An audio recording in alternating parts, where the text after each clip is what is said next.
My name is Gavin Evans, and this is my ranking of David F Sandberg's filmography from worst to best. And this video will have spoilers, so there's your warning. But David F Sandberg has to be one of the most underrated directors working in Hollywood nowadays. Well, only a decade into his career, and as far as I'm concerned, he has made 5 good movies, and 2 of them are all-timers. And I just can't wait to see what he does for the next few decades. Like, he's already great, and I think he has potential to be even better. Like, I think that he will end up as one of the best horror directors, so I am a big fan, but let's talk about his worst movie, and it's easily Shazam! Fury of the Gods. And it's definitely flawed, but I still find the hatred that people have for this movie to be weird. Like, why do you passionately hate this one? It's harmless, it's enjoyable, and I actually really love some aspects of it. Like, the first act is excellent. I loved the Rachel Zegler tryst. I loved how the villains turn people into sand. I thought Jack Dylan Grazer gave a great performance. I love some of the visuals here, and there was some entertaining action. So, plenty to enjoy, but it's definitely too long, and the ending where Billy dies and then gets brought back to life just really pissed me off. So, I enjoy this movie. It's flawed, but I would say it's perfectly fine. And then we get to David's second worst movie, and it's Shazam. And once again, I just found this movie to be too long. Like, if this movie was 25 minutes shorter, it would have been so much better. But it still manages to be quite funny. I think it's a charming movie, and I like Billy's journey in this movie. I thought it was incredibly well done. Zachary Levi does a really great job here. And I like how this movie is willing to have monsters and evil gargoyles. I like that aspect of this one. So, still a fun movie, still an enjoyable watch, but it's not one of his best. But then we get to his third best movie, and it's Lights Out. And some people might say this movie is gimmicky, and I don't see the issue in that, because it's a great gimmick, and it's done very effectively here. The movie is constantly tense, it constantly has you on edge, and there are some truly effective moments. I also found so much of the climax to be very satisfying, and it's just a very well acted and very well directed movie. But it does kind of fall apart in the end. The ending of the mom herself in order to save her kids doesn't sit right with me, and I know there was an extended ending, there was an original ending where the movie keeps going, but it would have felt tacked on, so getting rid of it was the right decision. So unfortunately, the movie got trapped in a box for the end. So I still love the movie up until that point, but the ending left plenty to be desired. But then we get to his two best movies, and these are movies I love. And his second best movie is the brand new Until Dawn. And I seem to be on an island with this one, but oh well, I love it. I love it. I am not ashamed of how much I love this movie. I love how you've got elements of The Cabin in the Woods here, elements of Evil Dead, elements of Ready or Not, elements of, like, there's just so much going on in this movie. And I love how it's a slasher movie, it's a body horror, it's a demonic possession movie, it's a found footage movie.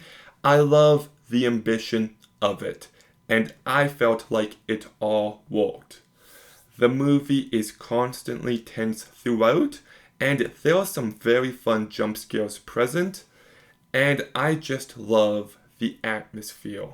You know, all the creepy tunnels, all the Wendigos, that stuff just fully worked for me.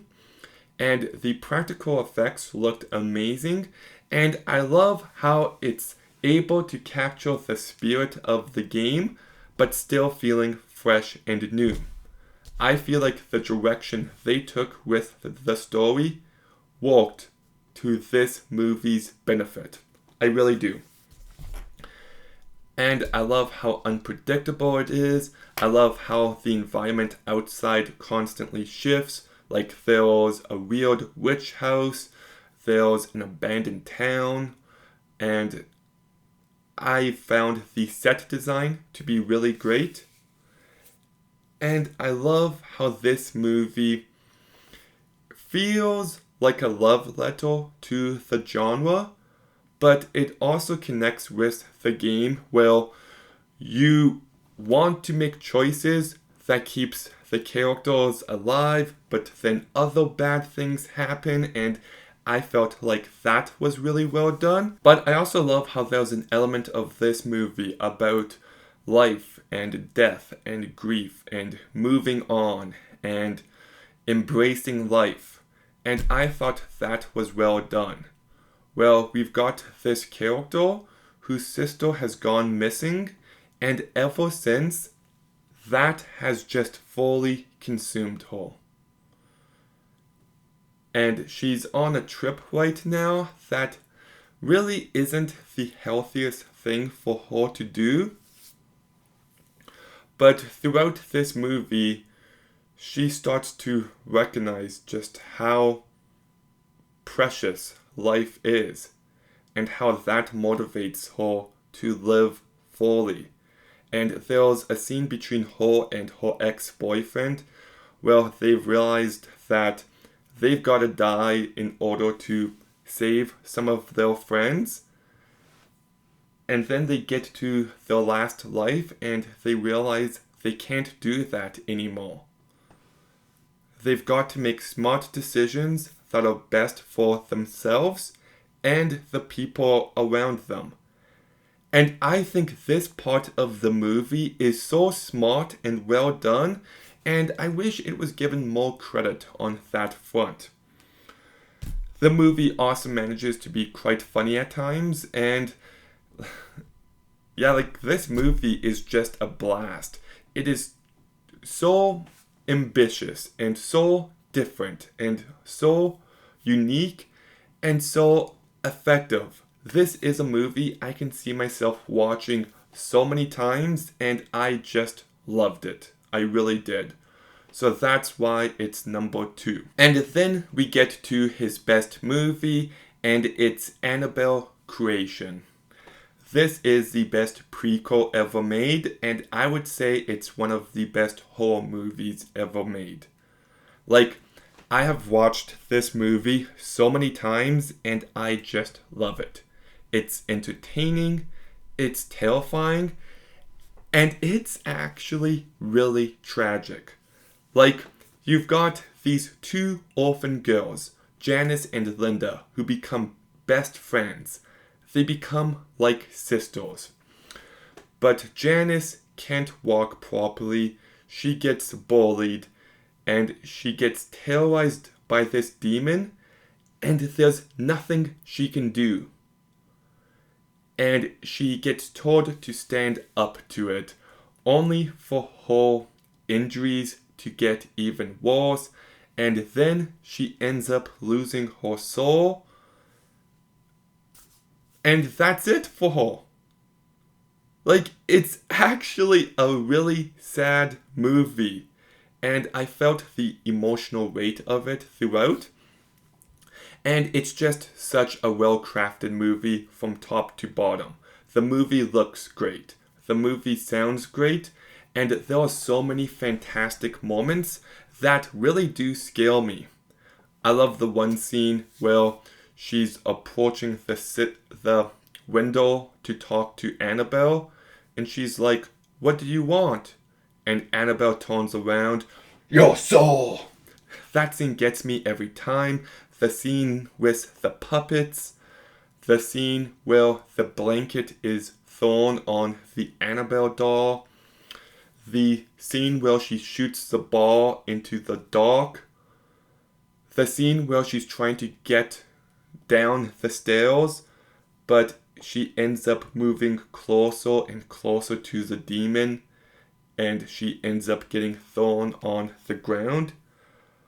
And the entire climax of this movie, especially with the scarecrow, like, this movie just gets under my skin and it is frightening. I thought it improved upon the original in every single way, and it's just a movie I love. I truly do love this one, so that's why it's my favorite movie by his. But what's your ranking of David F Sandberg's filmography? Let me know in the comments down below. Make sure you like, comment, subscribe. Stay tuned for more videos soon. And Gavin out.